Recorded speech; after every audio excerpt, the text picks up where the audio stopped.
Hello students, hope every one of you are in good health. Praying for you and for your family members. Today we will be starting with Maths 1. Many of you all may not have your textbooks, so you can download the textbook from ebooks for reference.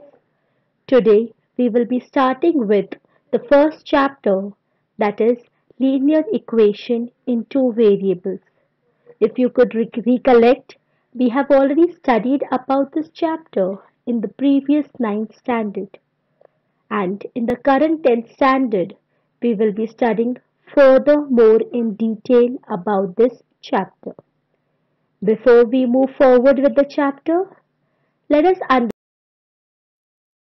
by what is a linear equation. An equation between two variables is considered as a linear equation.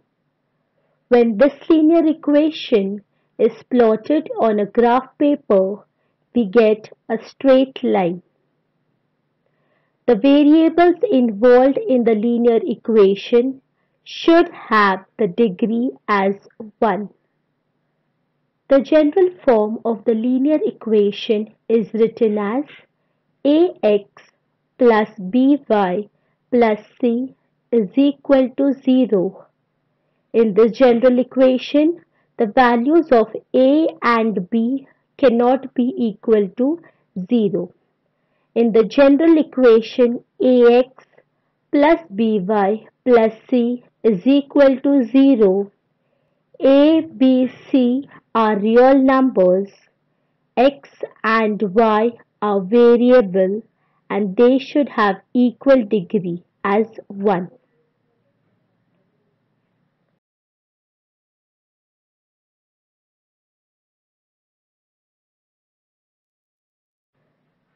Like I said in my previous slide, value of a and b cannot be equal to 0 in my general equation ax plus by plus c is equal to 0. Why do you think so? Let us find out. If I assume the value of a is equal to 0, substituting the value of a is equal to 0 in my general equation ax plus by plus c is equal to 0, I get 0 into x plus by plus c is equal to 0. 0 into x is nothing but 0 plus by plus c is equal to 0. My final resultant equation becomes by plus c is equal to 0. Here only one variable, that is y, is present, and therefore the equation is not a linear equation with two variables. Similarly, if I take the value of b is equal to 0, then the equation turns out to be ax plus 0y plus c is equal to 0. Ax plus 0 plus c is equal to 0. My final resultant equation becomes ax plus c is equal to 0. Again, only one variable is present, that is x, and therefore it is not a linear equation with two variables.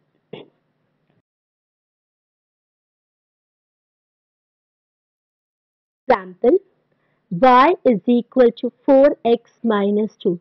If you see, there is a variable y present and x present. So we can say that this is a linear equation. But as I told you in my first slide that you get a straight line, let's find out whether this equation gives you a straight line. Assuming the different values of x, for the first value of x, if I take x as 1, y becomes 4 into 1 minus 2, which is equal to 4 minus 2, and therefore the value of y is 2. So my xy coordinate is nothing but 1, 2. Similarly, I take two different values of x and I get the resultant y values. When I take the value of x as 2, my y value becomes 6. So my xy coordinate is 2, 6. When I take the value of x as minus 1, I get my y value as minus 6 and my xy coordinate are minus 1, minus 6. We shall plot these three values on the graph paper and see whether we get a straight line or not.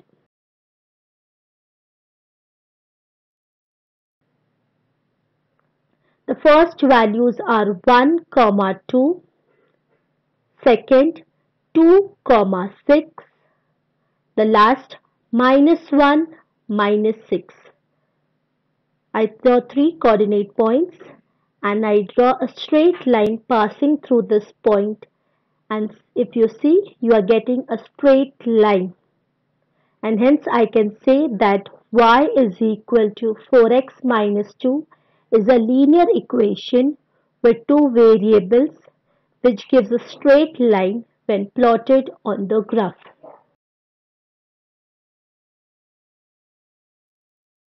Now, some of the equations will be given. Let us identify whether it is a linear equation with two variables or not. First example, 4x plus 2y plus 7 is equal to 0. Here the variable x and y are present and it is in the form of ax plus by plus c is equal to 0. Therefore, 4x plus 2y plus 7 is equal to 0 is a linear equation with two variables. Next example, 5a cube plus 7b square plus 9 is equal to 0. Here, the degree of both the variables are not equal, and therefore I can say that this is not a linear equation with two variables. Third example, 2m minus 3n is equal to minus 5. Here the variable the variable m and n are present, and it is also in the form of ax plus by plus c is equal to 0. Let's see how it is. The general equation is ax plus by plus c is equal to 0. If I move the plus c, that is from the left hand side to the right hand side, the new equation turns out to be ax plus by is equal to minus c. When I compare this equation with my example, I can see some similarity, and therefore I can say 2m minus 3n is equal to minus 5 is a linear equation with two variables. Now let's move forward with the next topic.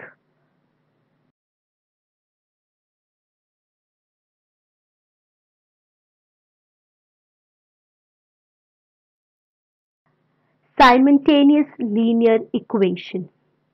If I have to ask you, what do you mean by simultaneous?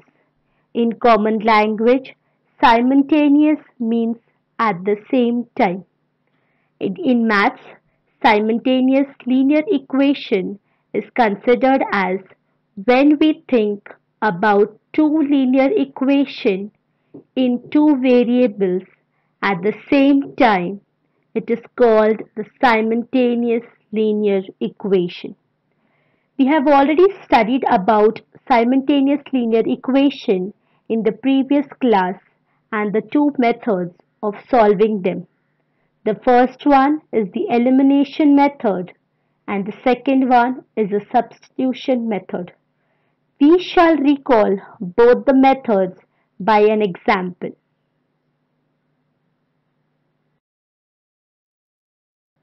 The first method, the elimination method.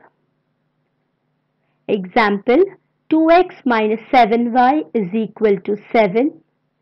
3x plus y is equal to 22.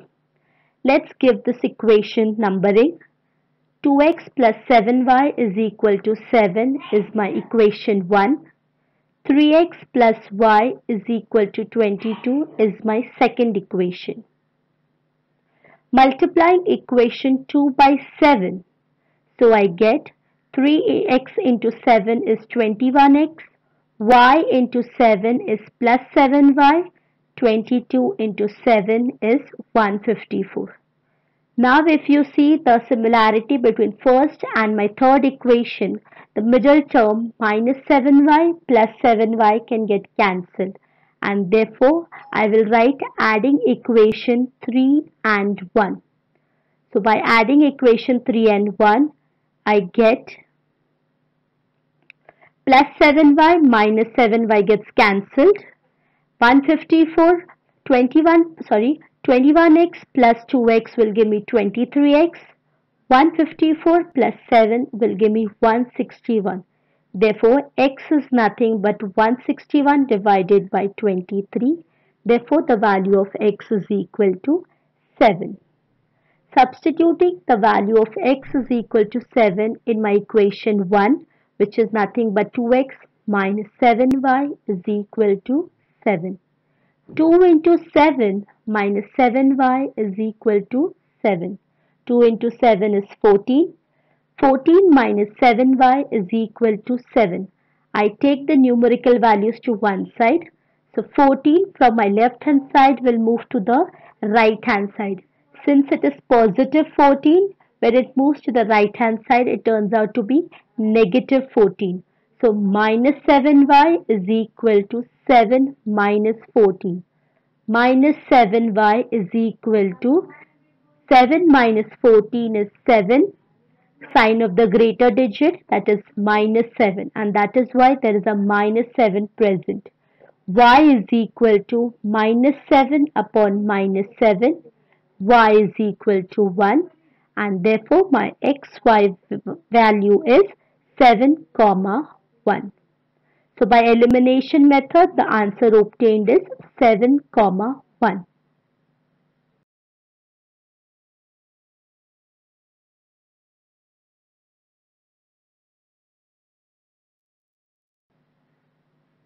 Now let's move to the substitution method. We have taken the same example here so that we can check whether the answer of both the method is same or not. Again, giving numbering to the equation, 2x minus 7y is equal to 7 is my first equation. 3x plus y is equal to 22 is my second equation. I can write equation 2 as y is equal to 22 minus 3x, and I give the equation numbering as 3. Substituting the value of y in my equation 1, so I get 2x minus 7 bracket 22 minus 3x is equal to 7. Now we'll open the bracket. 2x minus 7 into 22 is equal to 154. Minus 7 into minus 3x. Minus and minus is plus. 7 into 3 is 21x is equal to 7. We will add both the x term. 2x plus 21x is equal to 23x. Minus 154 is equal to 7. Minus 154 from the left hand side moves to the right hand side and turns out to be plus 154. So 23x is equal to 7 plus 154. 23x is equal to 161. X is equal to 161 upon 23, and therefore x is equal to 7. Substituting x is equal to 7 in equation 1, that is 2x minus 7y is equal to 7. 2 into 7 minus 7y is equal to 7. 14 minus 7y is equal to 7. minus 7y is equal to 7 minus 40. Minus 7y is equal to minus 7. Y is equal to minus 7 upon minus 7, and therefore the value of y is 1, and xy coordinate is 7, 1. Like I said, by elimination method, the value of xy was 7, 1, and by substitution method also, the value of xy is 7, 1. That's all for today. As a homework, you all will be solving the activity on page 1, and in the next class we shall discuss that. Thank you.